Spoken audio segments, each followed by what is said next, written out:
Deep in the ocean, an orca pod is on the hunt. But these aren't your average orcas. These guys are organized. Marketing team, did you get those social media posts scheduled for the SEAL migration? Aye, Captain. We even have an automated notification for all pod managers when they go live. They use Monday.com to keep their teamwork sharp, their communication clear, and their goals in sight. Monday.com. For whatever you run, even orcas. Go to Monday.com to dive deeper.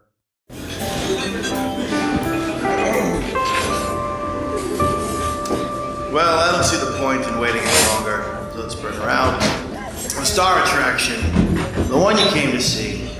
Ladies and gentlemen, the one, the only, Miss Judy Gold.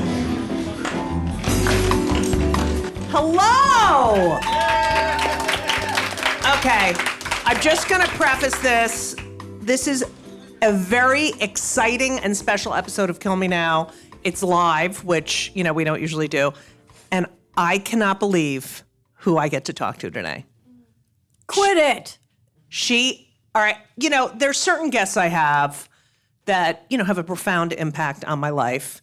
You happen to be one of them. Thank you when so I much. think of, my growing up and my sense of humor and people that I really could relate to, you are on that very short list. I'm very flattered. I love your stand-up. Oh, I love you, ladies and gentlemen, the incredible Laraine Newman is here! Woo! Now, Laraine, I have this obnoxious habit during my podcast where anytime I mention anything remotely Jewish, I ring a bell. So I'm down. I'm just letting you know. Okay. I don't know. It's my mother coming, my dead mother. But Laraine, just so you know, Emmy nominated, Annie nominated. You're now an editor for One for the Table. Are you a big foodie? Since the beginning, yeah. Well, it's a website. It's a web magazine. People who don't write about food, writing about food. And actually, I have a little anecdote about that. Oh. When I first started doing this, my younger child was on an all-star competitive cheer team. No way. That was in Pasadena. And that's very far from her school. Right. I want to look at everybody while I'm talking, but then I won't be on mic. Anyway. Okay. So I was stuck in Pasadena from 3:30 to 9:30.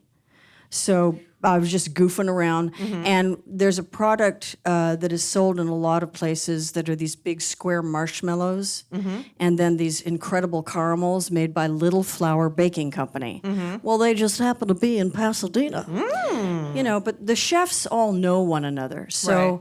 I made friends with this girl, Christine Moore, who owns the bakery. Right. And I come in there one day, and Jonathan Gold is there. Okay. Mm-hmm. Do you guys know who Jonathan Gold is? He unfortunately just passed away. I know. Yeah. What is he? Pulitzer Prize winning food critic. Yeah. So Christine introduces me as a food writer. No. That does it online. Right. If looks could kill, I would have burst into flames. The way that Jonathan Gold looked at me, and I just tried to explain to him, no, right. really, I'm not a writer. I'm not a food writer, and I recognize that the web is nowhere as significant as paper. Right. And then there was another time I was at a book fair. He was there, same thing, iced me out. Really? And I felt so bad because I really admire him. Yeah, he was amazing. Anywho. But you're amazing. We're here to talk about you. Anyway, thanks. so I'd love to begin with your, you were born, you grew up in L.A. Yes. I find it very interesting that you're the granddaughter of a cattle rancher in Arizona, and you're a Jew. How did that happen? First of all, how did your family ever get to Arizona? Well, actually, they started in L.A. My dad was born in L.A. in 1916. Yeah. Oh, my father was born in 1916 as well. Oh, really? Yes. Aww. But in Perth Amboy, New Jersey. Okay, go ahead. Well, my dad was born in L.A., and then they moved to Arizona, but they would come back to L.A. for the summer. Right. So I have pictures of my dad, at Venice Beach when he's in his teens. No way. And it all looks the same, by the way. It's so cool. But yeah, I just told Paul Provenza this story earlier today, but I brought a cat into the house once, not knowing that my father hated cats. Right. And he actually said these words to me, my Jewish father. You're gonna date? I said, Oh, sorry. I'm sorry. Sorry. bring a Double cat on. in the house, and my dad says, "You get that ornery varmint out of here," and he meant it. Wow. He was just, I mean, it was shocking. It was a side of him I'd never really seen. You know what's like? I didn't even know people lived in LA in 1916. Like, how did your family get to the what? I mean, usually, we're Jews. We come from Europe, and we go to the East Coast because it's closer. But I don't know. I can't explain it. All right. So you went. Beverly Hills High School to me is like. I mean, I think of what It's such a shonda. it is. Wait. Thank you. I just, I started out in Westwood, I swear. Okay. And my parents moved OJ murder. Go ahead. me and my twin brother to Beverly Hills when we were 11. Right. And it was like going from Mayberry to hell. Right. That book, Less Than Zero, Right. Yeah. accurate. Really? And, Less Than Zero was written years after I graduated, but there was a certain tragedy about the offspring of famous people. Right. It was either a tragedy or, they really had the aptitude and they went on to succeed. Right. But then there were the other casualties that were just, I felt such compassion for them. Right. Tori Spelling. What was it? So you're one of four. Yes. And at the age of 14, you're working with a comedy troupe. Doing stuff in parks. 16? Yeah, 16. The internet, yeah. Yeah, well, that started because I saw Marcel Marceau at Royce Hall. Oh, all right. We're getting to him That's later all right. too. All right. That's all right. Yeah. I saw him at Royce Hall, which is Yeah. at UCLA, and I was captivated Right, by of course. somebody who was getting laughs without words. Right. So I went backstage and I asked him if there was somebody in LA who could teach me. Right. So he gave me the name of Richmond Shepard. So I started studying with him. Yeah, Jew. Okay. Okay. Sorry. I just checked with Laraine. But I also learned improv. Right. So, and then they formed a company out of, I was in a company with all adults, which Right. made me feel so affirmed. Right. Anyone have a tissue? Okay. I have a tissue for my issue. Yeah, that was exciting, but because of that, I mounted the first improv show at my high school. Right. Oh, really? Yeah, we had something called Thursday Theater where the Right. kids could direct. And that's what I did. So who'd you go to high school with? Famous children of famous people. Joanna Gleason, Wow. she was, and she was in all the musicals. Right. She's Monty Hall's daughter. Yes, of course. And Richard, her younger brother, was in my grade. Right. Does anybody? She still works a lot, Joanna Oh, Gleason. she's an good. amazing actress. And she was good in high school. Yeah. When I was going in as a freshman, I saw a play during the summer starring this unforgettable kid who was Richard Dreyfuss. Oh my God. And I never forgot him. Yeah. And our teacher, our drama teacher was named Mr. Ingle. And when he came to host, what? No, not at all. Take that back. Sorry. Yeah. I know it sounds Jewish. Yeah, Engel. It does. Yeah, all right, Engel. sorry. When Richard hosted Saturday Night Live, he came up to me and hugged me and said, "John Engel didn't like me either." And I was No like, way. "Why would you assume he didn't like me?" Oh, they must have had a little conversation about you. I don't Wow. know. No, he was actually, Mr. Engel was very supportive. He didn't really know what to make of me. Right. So he just kind of let me do my thing. Right. Because I wasn't a singer. I wasn't really an actress. I was just Funny. something else. A character. Yeah. Sort a of. I was a character, Jody. She was a character. So so you would perform in parks in LA outside? That was the thing with Richmond Shepard. Right. And it was like in Watts and East Really? LA. Yeah. And I remember some really angry gentleman coming up to me and saying, you're teaching our kids to aspire to something that they can never have. What? And please get out of here. No way. Yeah. And he was scary. He was fierce. And I understood what he meant. Right. But they were my ride. Right. So you had to, yeah. Yeah. Was there a lot of income discrepancy at Beverly Hills High? I mean, I can't imagine. There was. Yeah. There were some kids that lived in apartments. Right. Horrible. Yeah. I mean, I can just imagine, like, it's probably people who worked for, like in New York, you don't know. You got a superintendent's kid, and then you got the guy who owns the penthouse kid. Yeah. Did anyone in your class go into show business and succeed as Trying to think. you did? Trying to think. I think that Desi Arnaz was in high school at the time I was. Right. But I don't think anybody in my class, no. Were you automatically popular if you were like the child of a famous person in high school? I mean, because Beverly Hills High School is not like a normal. No, you know? it's an absolute ghetto. I mean, it was Right. like 99% Jewish. Right. And every summer, people would come back from summer with a nose job saying, I fell. The Band-Aid, the black eyes. Oh, that's so "Oh, funny. You look so different. Yeah.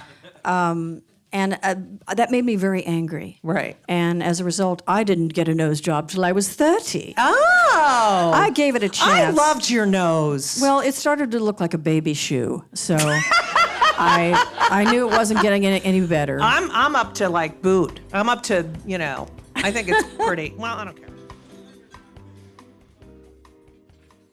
This episode is brought to you by Progressive Insurance. Do you ever think about switching insurance companies to see if you could save some cash? Progressive makes it easy to see if you could save when you bundle your home and auto policies. Try it at progressive.com. Progressive Casualty Insurance Company and Affiliates. Potential savings will vary. Not available in all states. So you graduate high school, you audition at 4 acting schools in England. Yes. Is that correct? You don't get in, and you go. Well, I had to audition the but you went to the second round. the second round they took 80 out of 300. I made the 80 group Right. and then did the final where they take 20 and I Right. didn't make it. Fuck them. They're such a. And at the Royal Academy, there was this man, we were gathered in a room and told we were not accepted.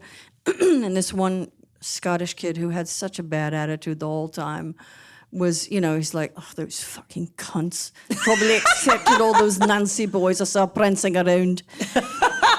And he said, well, why weren't we accepted? And this guy, I'll never forget, he said, well, you simply weren't good enough, were you? Ew, fuck him. The 18-year-old me was like, no, Yeah. all right, okay. Yeah. I'll be over here. So cruel. I mean, the no boundaries thing where they just, it's like people don't realize the 99.999% rejection rate, and yet you live for the 0.001%. You're great. Well, I think acceptance. Yeah. if you know how it is, you Yeah. have to do it. It's Right. not really a choice. Right, exactly. It's been your passion your whole life. Right. So it doesn't really feel like failure. It feels like learning. Of course, it feels Right. like rejection. Right. But you know that it's a process of learning and getting better. So your family, were they supportive of this career choice? My mother said to her 4 children, I don't care what you kids do as long as you don't go into show business. And my twin brother is a really talented songwriter and musician. My older sister is an Emmy Award-winning TV writer. She's one of the writers on the Ellen Coming Out episode, but she created a lot of shows. Tracy, her name? Tracy, Yeah. Tracy Newman, really talented songwriter and musician. And my oldest brother sells ATM machines. Really? Yeah, but he was With money in them, or with money. I don't know, but he was the lighting director at Gazzari's. Really? For a while, and then he was the first Groundlings lighting director. But he Wow. would come home. I will never forget this. He'd come home from Gazzari's, and he would say things to me like, "Laraine, this is a band. You have to hear them. They're called The Doors." Oh my It's God. just stuff like that was so exciting. Oh, that is exciting. So you don't get in. Do you then do you go to secretarial school and then go study with Marcel? No, I was already in England, and, Okay. and my mother actually suggested it, and I did not want to. I didn't want to live in a foreign country Right. and where I didn't speak the language. I took Right. it in high school, but yeah. Right. But Marceau accepted me. Wow. So I was actually one of maybe 2 students that had any background in technique Right. at all. Did he specifically teach you? At times, yeah. Yeah. But it was mainly some Slavic hottie Right. who And was what there. did you talk in class? Like how you No, got it was taught by actually Marcel? it was full immersion in French, but it was also American Sign Language. 'Cause Right. Some of the students were deaf. There were a lot of deaf. What? Deaf. Okay, Why sorry. you? I fell I for know, it. and I'm such a God fucking 2-year-old. damn it. Okay. I'm so immature. That was so easy. Why? Okay. Did you speak French? I spoke a little. I learned Right. more, but it's like when I piece it together, there was some friend of ours that I was convinced that he had told me that he worked at a doll hospital. So I must have misinterpreted what he was saying. Right. But it was a great adventure. And how long did you stay there to study a with year. him? A whole year? Yeah. How do you think what you learned from that experience, from this nonverbal, how did that translate into your comedy? Well, in improv, you use space work all the time. Right. And to this day, if I establish something that I'm holding, Right. Unless I put it down, it's still there. Right. It's just like in me. And you have to use it. Yeah. It has to. Yeah, if I establish an object, it's... Do you see that you have, like, you're a little more knowledgeable in that area than other, like, do you see a difference because of that experience? Well, I'm just thinking about me, Judy, so... Yeah. I don't notice... That's what I do all day what long, other too, and people that's are why doing. I want to kill myself, yeah. No, I mean, sometimes it is pretty funny to see someone, do bad space work, Right. but usually it's funny. Right. Okay, so then you go to secretarial school after I went that? to Sawyer Business College, where I was, oddly enough, introduced to cocaine. Oh! Yes, and we got married. Oh, that was a good marriage, huh? Yes, it was. A lot of ups and downs, The right? loss, oh my God. I got no laugh on ups and downs when she was married to cocaine. I mean, seriously, No, guys. These I are was funny talking jokes. over you. That's a good one. Thank you. So you go to secretarial school, For something to fall back on. right? Because that's a thing. Yes. And then are you a secretary? I ended up working for a guy named Joe Blanchfield, who was a booking agent. No, not Jew. Oh my Not a God, Jew. I'm really bad today. He was a booking agent for Yeah. rock bands who were really lounge acts. Names Like who? Like what bands? One band was called Pat and Pending, and the girl was Pat.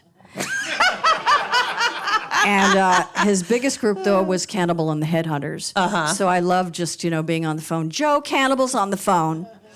But I typed up contracts for the Right. hot spots, Alaska, San Diego. Wow. know. Yeah, those are really Yeah. happening. Eric, so wait, so you're his secretary. Did Yes. he introduce you to the coke? No, it was at secretarial school. Oh, it was at the school. At the school, yes. Was that a class? It was like It typing. was a class. It was. Typing, rolling up dollar bills. Yeah, trying to Yeah. get through the boredom. That's great. So, how long did you remain on the cocaine marriage? Till 1987. Wow. Yeah, it was. I was a holdout. That was I was good. dedicated. I tried to make it work. So, did you learn? I mean, so obviously you learned a lot there doing contracts and stuff. A little bit, Yeah. yeah. But at the same time, my sister. Well, I was also at Cal Arts for 3 months, Right. Which is where I met Paul Rubens. Oh, really? And did an improv show with him, Right. And then my sister was in this improv workshop, Right.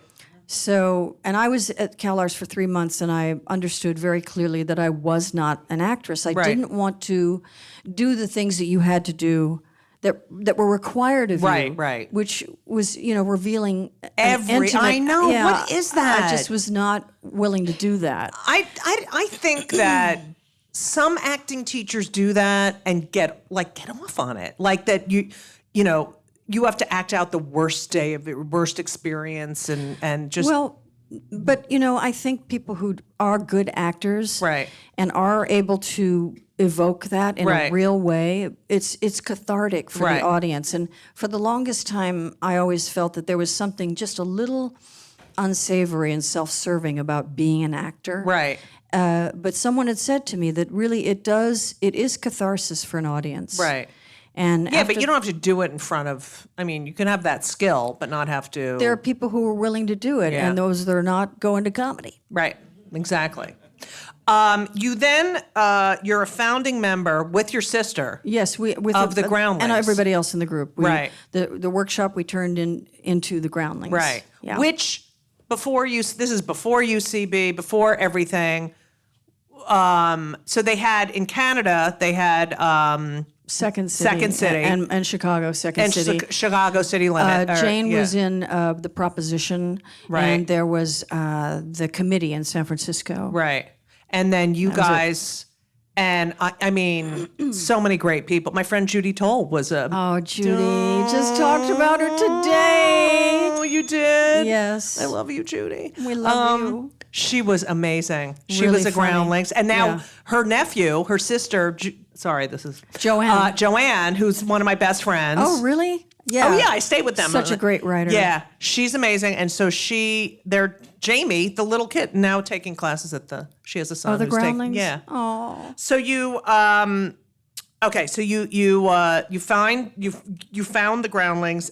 Who were the people that were the original? Well, you wouldn't know a lot of them, but the ones that you might know are Tim Matheson, I know him. Pat Morita, Oh, yes. Valerie Curtin, who's Jane's cousin, Yeah. because everything's connected, and Jack Sue. Wow. This is before Barney Miller. Wow. I knew him from a show called Valentine's Day with Tony Franciosa, where he played this kind of swinging advertising Right. guy, and Jack Sue played his belittling valet. Wow. You know, and was always wisecracking and putting him down. Right, you know, right. hilarious. Right. I knew him from that, and I was just starstruck. Wow. I couldn't believe it. And then it just developed into class. Did you just do shows, or did you teach, or because now the Groundlings is like a whole institute. I couldn't get in Yeah. now. I'll tell you that. No, we did. What we did was we would do improvs if an improv was something that could be expanded into a Right. sketch, that would be a sketch, or you could just write something entirely Right. unrelated to an improv, and then we'd have scene night. And Right. from scene night, our director, Gary Austin, the founder of the Groundlings, Right. would choose certain sketches to be in the show. Right. Oh, okay, gotcha. Then, so you're doing this, and you do a special, you're in a Lily Tomlin special Yeah. with Richard Dreyfuss. And Catherine Coleman. Does anybody know who Catherine Catherine Coleman, Coleman was? yes. She was a televangelist. Really. And she would open her show. She had the most, I don't know if I'm pronouncing this right, beatific smile on her face. And she'd say, I believe in miracles. And she was accompanied on the piano by this guy named Dino, who I think she loved secretly. Right. And seemed like so drunk to the point of being comatose Right. as the episode wore on. But Did Dino love her back? I don't know. Or did he I'd like love to think he did. Dean. Okay. Maybe. yeah, maybe. You know how that happens. course. So you do this, and that's where Lorne Michaels finds you in this He Lily found Tomlin. me in the Groundlings and cast me. Damn you, internet. You fuck. He and Lily came to see the show. They Right. needed men for the special. Right. And they saw me doing characters. Right. And hired me. Wow. Did you know then how? What a serious break that Yeah. was. I believed that it was a one-time thing and that would be the end of it. I never thought that anything would come of it, Right. but I was thrilled. And, I was with these people who were, professionals, and Right. I met Valerie Bromfield there. Oh, I love Val. Yeah, and Lois, yeah. Valerie was Dan Aykroyd's partner Yeah. in Canada. And truly, I mean, Gary Shandling has this bit about this gesture that croupiers do when they're going to leave the table, which, basically he said that his therapist said that when he told his therapist that his mother wanted to marry him, which is that, like that. Right. And when I saw Valerie Bromfield, there were auditions for the new Smothers Brothers show at the Comedy Store. Right. And now Valerie Bromfield, and Right. I thought, let's see what this is about. Her characters were so good that I couldn't even be jealous because she Right. did stuff that I wouldn't even have it in me to do. Right. And I know Lily felt that way about her too. Really? Absolutely. And she hates the business, quit the business, and she's like a therapist. I know. She's amazing. She's amazing. I Yeah. loved her. Well, I still love her, but I haven't talked to her in a while. But yeah, Marilyn Miller I met and Rosie Schuster. And then I was back to the grind at the Groundlings and thought, this is the end of that. And then this guy named Joel Silver, who later went on to become a really successful movie producer. Yeah. But at the time, he was Aaron Russo's assistant. Wow. Aaron Russo managed the Manhattan Transfer, and they were doing a special.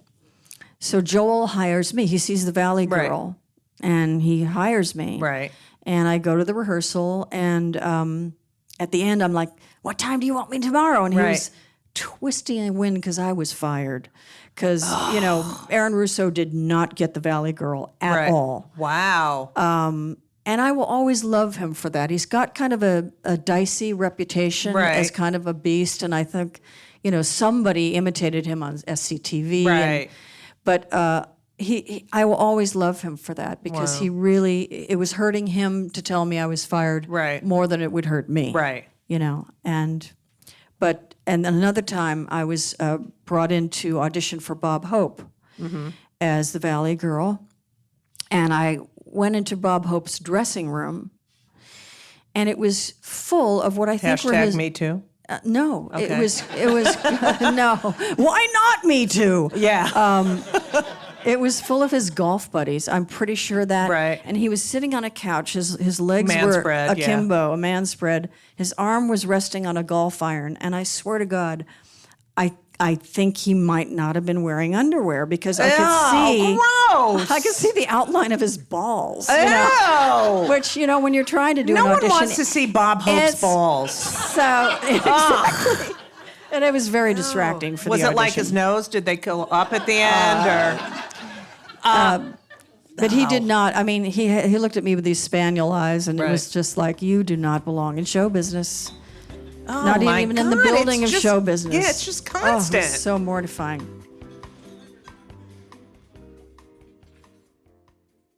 This week's episode of It's Judy Show with Judy Gold is sponsored by BetterHelp. And if you know me, which I think you do because you're listening to my podcast right now, you know that I am a big advocate for therapy. I think it benefits everyone. I think there's so many people who need it, who don't partake. It is so important for your emotional health and well-being.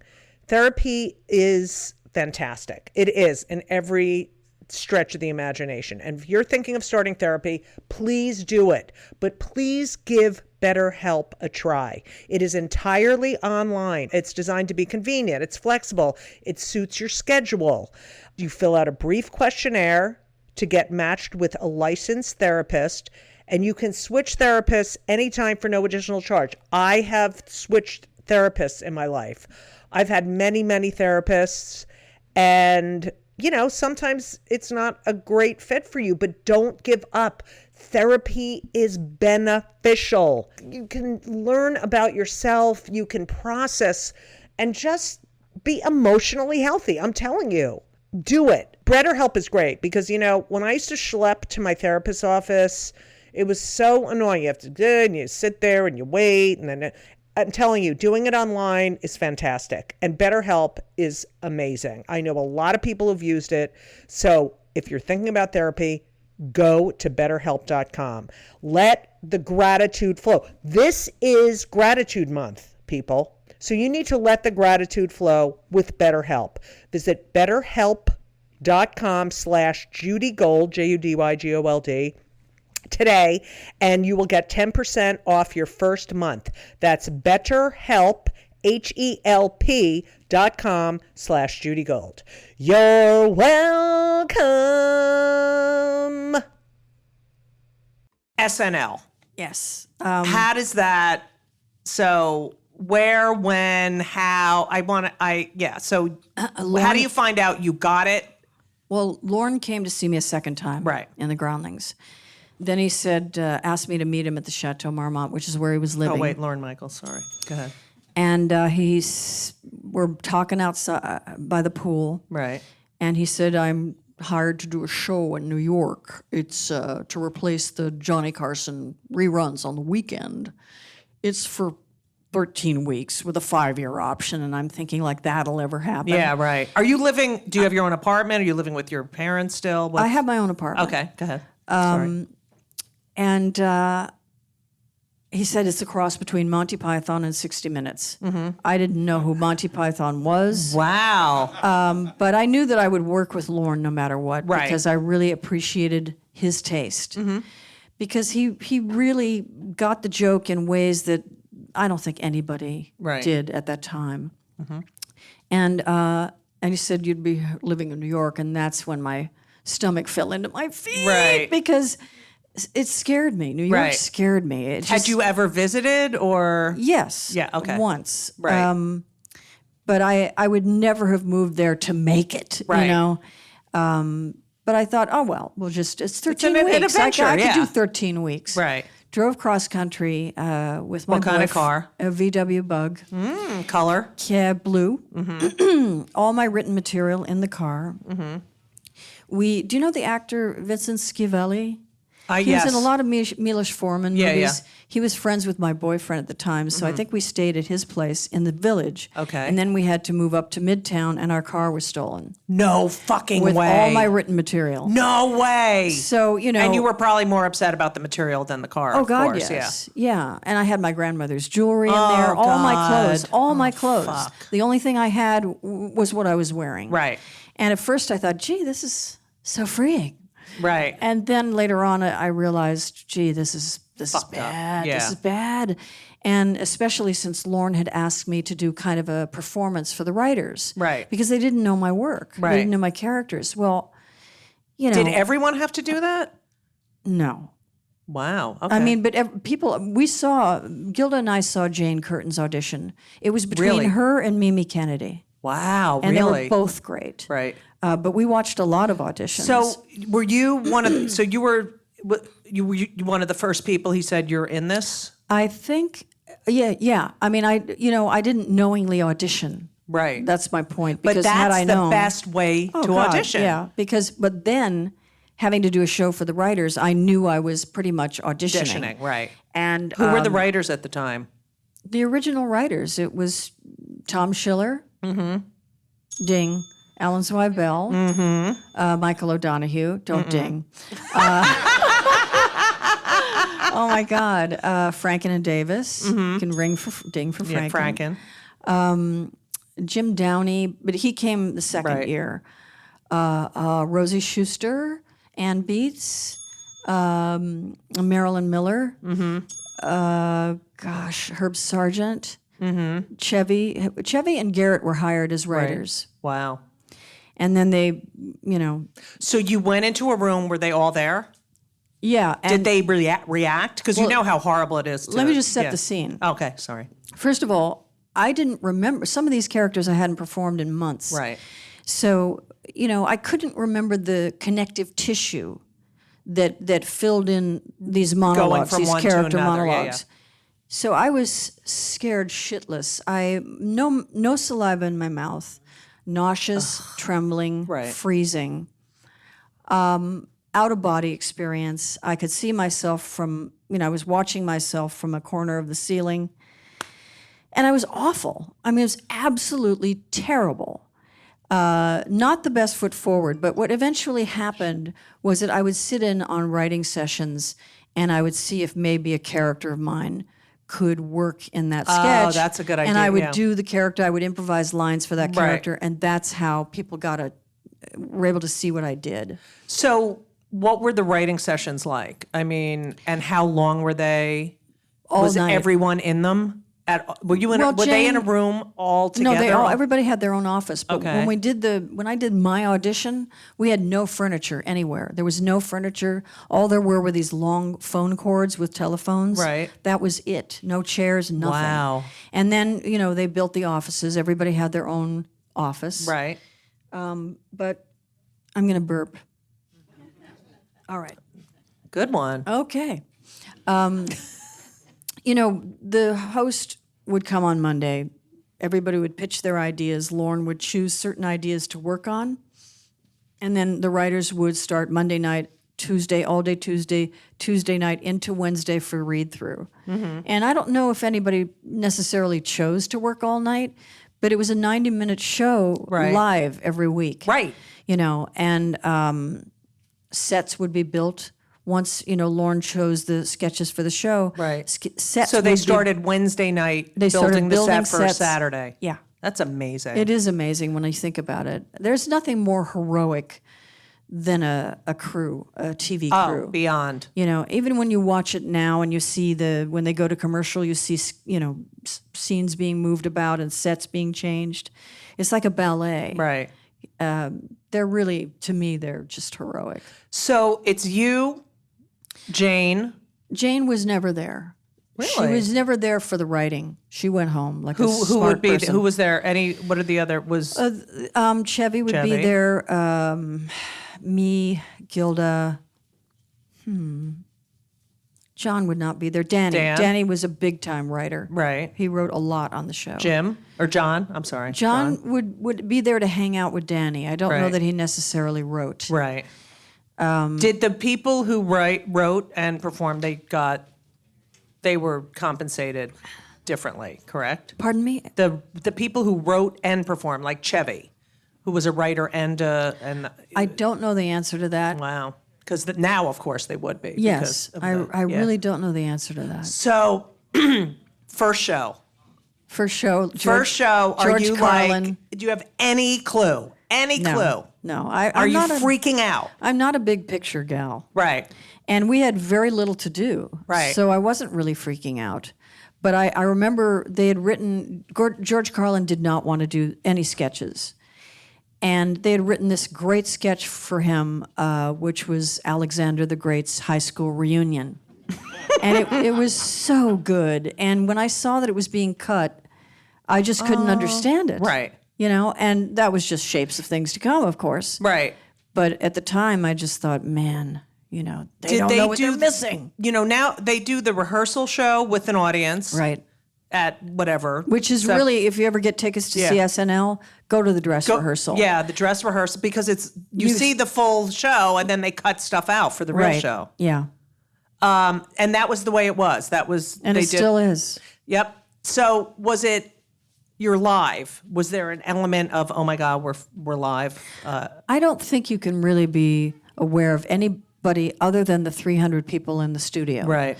And remember that we all came from improv background. Right. All came from live theater. Right. So the structure of the show, you know, being on your mark, being in costume, doing the sketch, running off stage, changing, coming back in the dark. Right. Lights go up, you do the next sketch. We were all trained to do that already. Right. So, I mean, we were all nervous, of Right. course. But you can't really be cognizant of millions of people watching you. And we didn't even think anybody was watching us. Right. In the beginning, nobody was. Right. I was. Now, was there a lot of competition among the cast? Yes, of course. But still, nobody was undercutting. Nobody was conniving. Right. Or duplicitous. Right. You know, we were together as a cast. Right. It was really more hurt feelings than anything else. Right, because it's like, oh, that sketch got picked and mine got... Yeah, but it wasn't. It was a meritocracy, and it still is. Right. It's not about who wrote it. Was it a woman? Is it about a woman? Right. None of that. It was a meritocracy. Whatever was funny went into the show. Right. Period. Don't forget to tune in next week to Just Kill Me Now. It's Just Kill Me. Oh. Don't forget to turn for part 2 on Just Kill Me. No, it's not. It's Just Kill Me. No. Judy Gold's Just Kill Me. Just Kill Me Now.